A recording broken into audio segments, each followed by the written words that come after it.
Reconegut com una important personalitat esportiva i social, Bonico, com era conegut Jaume Ortí, l'històric president del València Club de Futbol, donarà nom al poliesportiu municipal d'Aldaia, el seu poble natal. El que volíem precisament és tornar un poc aquest carinyo que ens havia donat tants anys als pobles d'Aldaia i d'Alaquàs, perquè sempre ho diguem, Jaume és una persona universal en el sentit que tenia dos pobles, no? I ho dia Aldaia i Alaquàs, no? I a més, sobretot, el carinyo que havia fet a la família valencianista, no? Ha sigut el president en millors mèrits que ha tingut, per tant, això és un reconeixement important.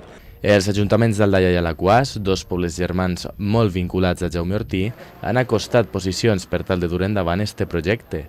L'objectiu, reconèixer la seva trajectòria vital i professional. És algo molt natural, és just i és necessari recordar a Jaume, però sobretot recordar els valors i la vida de Jaume Ortí en Alaquàs i en Aldaia. El dia de tanatori, de família, de funeral, etc. En aquest moment ja ha sortit la idea de que hem de fer alguna cosa, no? Com dia Guillermo.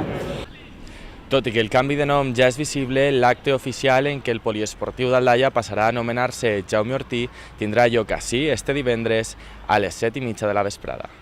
A l'acte es jugarà un partit amistós entre l'Aldaia i les llegendes del València.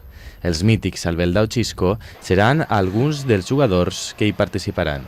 Creo que el viernes se va a vivir un gran día, es una persona que se merece todo. Confirmados hay bastantes, estará Albelda, estará Vicente, estará Jorge López, Mista, Curro Torres, Robert Fernández, Carboni, Bartual.